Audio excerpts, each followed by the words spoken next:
এবার থেকে রাস্তায় বালি পাথর ফেলে রাখলে দিতে হবে ফাইন, কড়া বার্তা দিলেন অগ্নিমিত্রা পাল। আগামী 1 তারিখ থেকে রাস্তায় বালি পাথর ফেলে রাখলে ফাইন করা হবে, হুঁশিয়ারি মন্ত্রী অগ্নিমিত্রা পালের।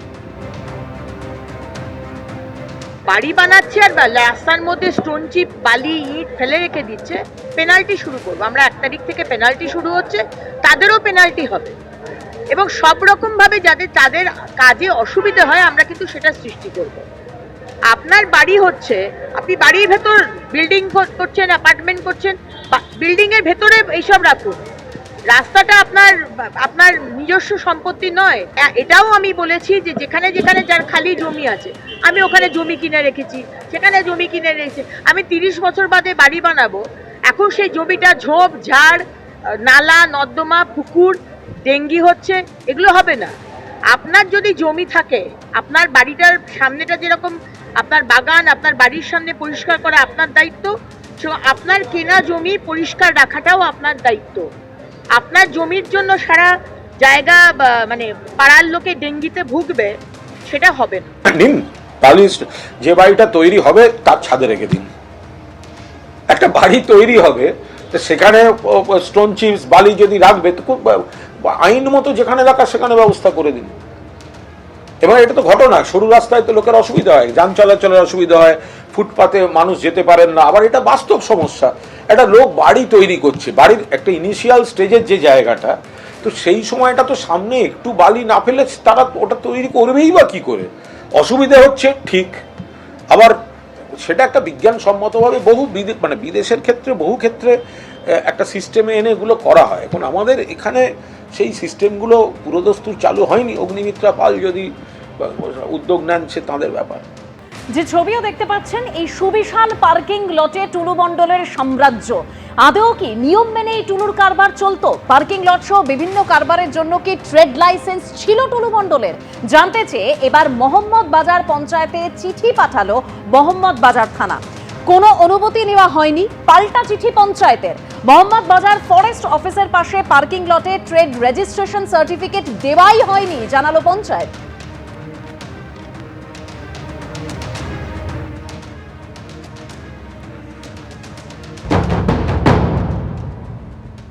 টুলু মণ্ডলের কারবার কি ট্রেড লাইসেন্স ছাড়াই চলছিল? কারণ এই বিষয়ে কিন্তু একটা প্রশ্ন উঠেছে। কারণ হচ্ছে আমরা যে জায়গায় দাঁড়িয়ে রয়েছি একবার দেখাবো, এই হচ্ছে সেই জায়গা যেটা হচ্ছে টুলু মণ্ডলের, এই হচ্ছে যে জায়গা, সেটা হচ্ছে পার্কিং লট, যেখানে হচ্ছে সারি দেওয়া অবস্থায় দাঁড়িয়ে রয়েছে একের পর এক ট্রাক, সারি দেওয়া অবস্থায় দাঁড়িয়ে রয়েছে এরকম যা টুলু মণ্ডলের যে লেখা হচ্ছে এমএসপি অর্থাৎ মণ্ডল স্টোন প্রোডাক্টের ট্রাক এখানে দাঁড়িয়ে রয়েছে। এবং প্রচুর এখানে যে পাথর বালি সেই সবটা রাখা রয়েছে, যেটা হচ্ছে পুলিশ হচ্ছে এই গোটা জায়গাটাকে হচ্ছে সিল করেছে। এখানে পুলিশি নিরাপত্তা, সেই নিরাপত্তাও বসানো হয়েছে। যেটা অভিযোগ হচ্ছে যে এই জায়গায় যেখানে হচ্ছে ট্রেড লাইসেন্স ছাড়াই কি এটা চলছিল? কারণ প্রশ্নটা উঠছে এই কারণেই, কারণ হচ্ছে ইতিমধ্যে এই যে জায়গা, এই জায়গায় হচ্ছে বিএলএন এলআরও তিনি হচ্ছেন হানা দেন, হানা দিয়ে এখান থেকে প্রচুর বালি সেটা কিন্তু আনঅথরাইজডভাবে স্টোর করা ছিল বলে তিনি অভিযোগ করেন এবং এফআইআর করতে বলেন টুলু মণ্ডলের বিরুদ্ধে। এফআইআর হয়, এফআইআর হওয়ার পরের দিনই কিন্তু মোহাম্মদ বাজার থানার পুলিশ তারা এই যে জায়গাটা রয়েছে, এই জায়গাটি হচ্ছে মোহাম্মদ বাজার গ্রাম পঞ্চায়েতের মধ্যে পড়ে। এই যে বিশাল বড় এলাকা, বিঘার পর বিঘা জমি জুড়ে এই পার্কিং লট, এই পার্কিং লটে যে বিষয় সংক্রান্ত বিষয় এবং টুলু মণ্ডলের রোড কনস্ট্রাকশন সংক্রান্ত বিষয় একেবারে চিঠি দিয়ে যে কাগজপত্র নথিপত্র সেটা চেয়ে পাঠানো হয়, সেটা হচ্ছে মোহাম্মদ বাজার গ্রাম পঞ্চায়েতের কাছে। মোহাম্মদ বাজার গ্রাম পঞ্চায়েত এই চিঠি পাওয়ার পরবর্তীকালে তারা জানায় যে তাদের কাছ থেকে কোনো রকমভাবে এই মণ্ডল স্টোন প্রোডাক্ট বা টুলু মণ্ডলের যে সংস্থা, যে এই যে পার্কিং লট, এই পার্কিং লট সংক্রান্ত বিষয় কোনো রকম কোনো ট্রেড লাইসেন্স মোহাম্মদ বাজার গ্রাম পঞ্চায়েত থেকে ইস্যু করা হয়নি। তাহলে প্রশ্ন হচ্ছে সেটা হচ্ছে আদৌ কি ট্রেড লাইসেন্স ছিল না ট্রেড লাইসেন্স ছিল না? ট্রেড লাইসেন্স ছাড়াই কি এরভাবে কারবার চলতো? এই বিষয়েও কিন্তু একটা প্রশ্ন উঠছে। অর্থাৎ মোহাম্মদ বাজার গ্রাম পঞ্চায়েতের তরফে যেটা বলা হয়েছে, কোনো ট্রেড লাইসেন্স ইস্যু করা হয়নি। পঞ্চায়েত প্রধান কি বলেছেন শুনুন। মোহাম্মদ বাজার থানা থেকে একটা চিঠি করেছিল, তাতে ওরা জানতে চেয়েছিল 7/7/26 তারিখে, এতে জানতে চেয়েছিল যে আমাদের ওই যে পার্কিংটা আছে, ওই পার্কিংটা কোনো ট্রেড লাইসেন্স আমার জিপি থেকে নিয়েছি কিনা, বা রোড কনস্ট্রাকশন যে কাজ হয় সেখানেও কোনো আমাদের এখান থেকে কোনো কাগজপত্র নিয়েছি কিনা। কিন্তু এই দুটোর ক্ষেত্রে আমাদের মোহাম্মদবাজার পঞ্চায়েত থেকে কোনো কিছু নেয়নি।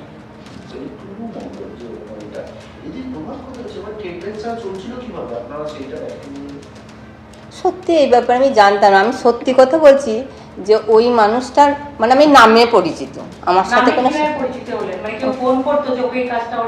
না না না সেইভাবে না, ওই শুনতাম বড় একজন ব্যবসায়ী যেমন হয় আর কি, এলাকার কোনো মানুষ প্রভাবশালী হলে বা যা হয় আর কি সবাই যে এই নামটুকুই আমার পরিচিত।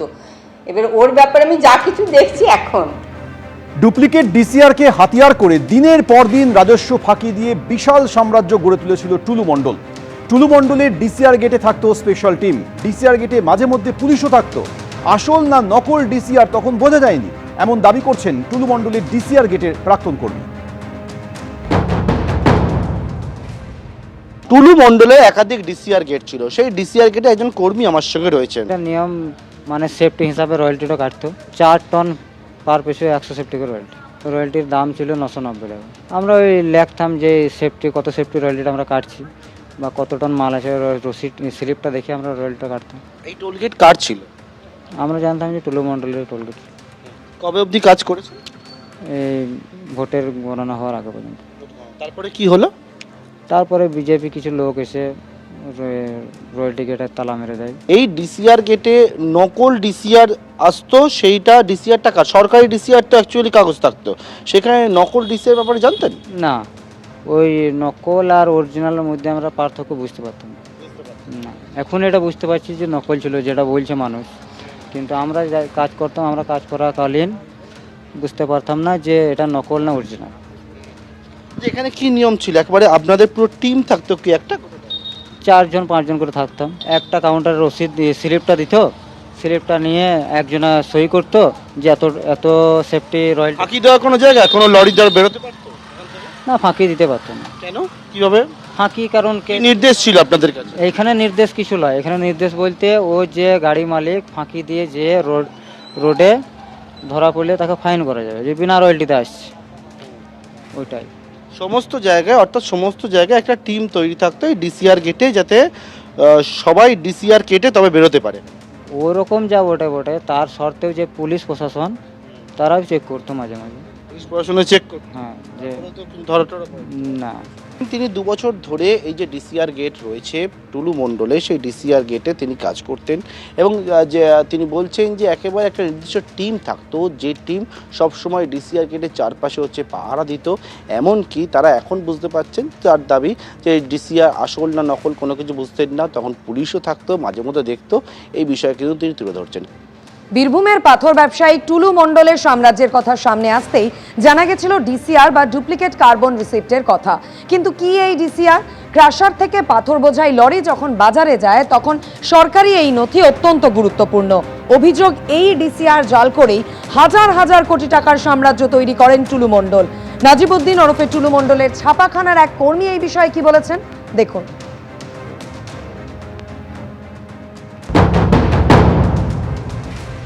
ডিসিআর যেটা, সেটা তো সরকার থেকে সাধারণত দেওয়া হয়, সরকার এলআরও থেকে ইস্যু করা হয়। তার বদলে এই ছাপাখানা কি হতো? এই ছাপাখানে এইগুলো ছাপিয়ে বাইরে নিয়ে চলে যেত, অরিজিনাল যেমন কালার সেইভাবে। তারপরে এখানে নাম্বারিং হতো, নাম্বার হয়ে ওটাই চলে যেত। আসল ডিসিআর যে বুক, যে ডিসিআর বুকের বদলে এইরকম নকল ডিসিআর বুক তৈরি হতো, তাই তো? নকলি হতো। কখনো বলেননি যে এই কাজ তো মানে বেআইনি হচ্ছে? সে তো ভুলেছিলাম, তবু হুমকি দিয়েছিল, গাজার কেস দিয়ে দেবো। অন্যদিকে মঙ্গলকোটে টুলু মণ্ডলের আত্মীয়র বাড়িতে পৌঁছয় পুলিশ। বীরভূমের পাথর সম্রাট মোহাম্মদ নাজিবউদ্দিন ওরফে টুলুর আত্মীয় ইজাহুল হকের বাড়িতে তল্লাশি চালায় পুলিশ। ঘরের তালা ভেঙে তল্লাশি চালানো হয়। ঘরের ভেতরে ট্রাঙ্ক উদ্ধার হয়েছে, কিন্তু ব্যাগও রয়েছে সেখানে, তা থাকলেও ফাঁকা ছিল।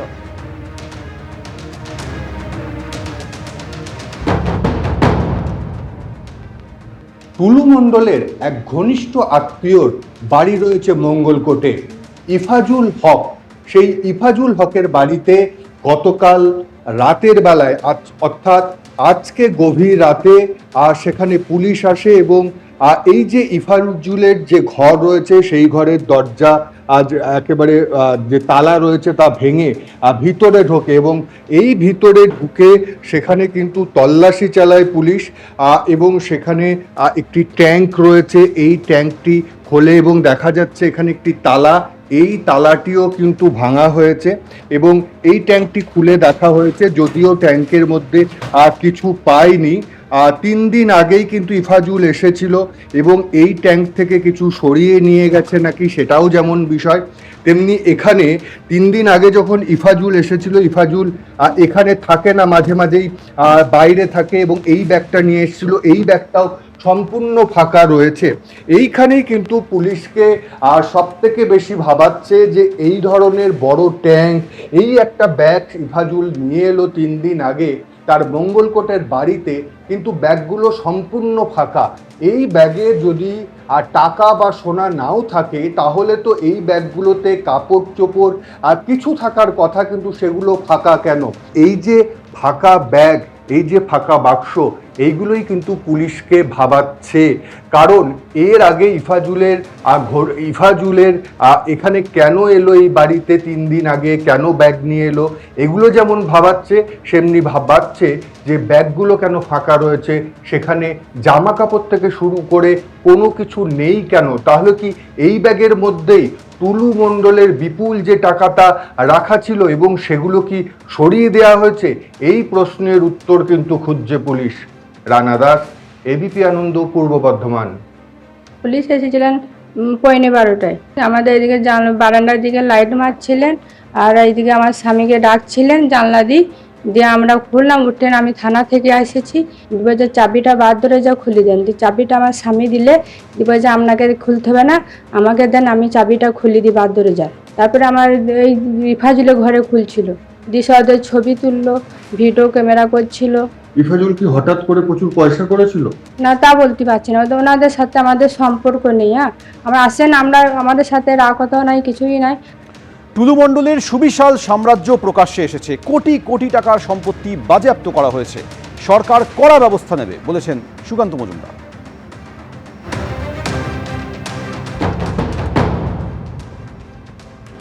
এই বিপুল পরিমাণ টাকা যদি একজন করে বা দালাল বা এজেন্ট যাই বলুন না কেন তার রোজগার হয়, তাহলে মালিকরা কত রোজগার করেছে?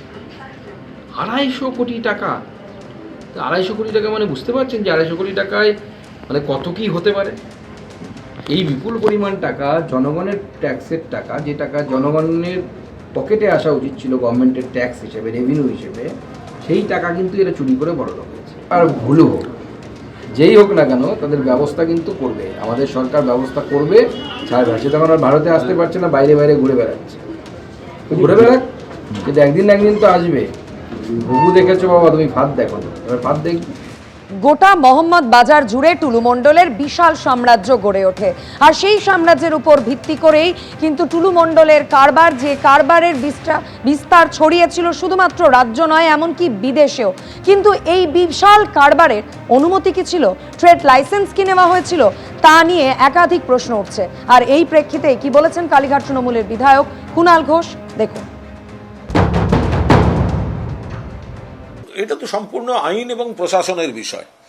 তো যদি কেউ অবৈধ টাকা করে থাকে, অবৈধ সোনা, অবৈধ ব্যবসা, অবৈধ অমুক, তার বিরুদ্ধে ব্যবস্থা নেবে। একটা জেলায় এরকম বাড়বাড়ন্ত হলো, তো সেখানে তো শুধু একটা 2-4টে লোকের দোষ হতে পারে না, সেখানে একাধিক দলের একাধিক বড় বড় সব নেতা, তাদের চোখের সামনে সমস্ত কিছু হয়েছে। ফলে তদন্তটা যখন হবে তখন সেখানকার অনেক প্রভাবশালীকে নজরে রেখেই তদন্তটা হওয়া উচিত। টুলু মণ্ডল যদি এত বড় ব্যবসা করে থাকে তাহলে তার সোর্স কি, কিভাবে হলো, এটা তো একাধিক বিভিন্ন সব সংস্থা রয়েছে এগুলো মনিটর করার জন্য। ঘুরে ঘুরে শুধু তৃণমূলের 3-4টে নামকে টেনে এনে গল্প সাজিয়ে লাভ কি? এবিপি আনন্দ, এগিয়ে থাকে, এগিয়ে রাখে।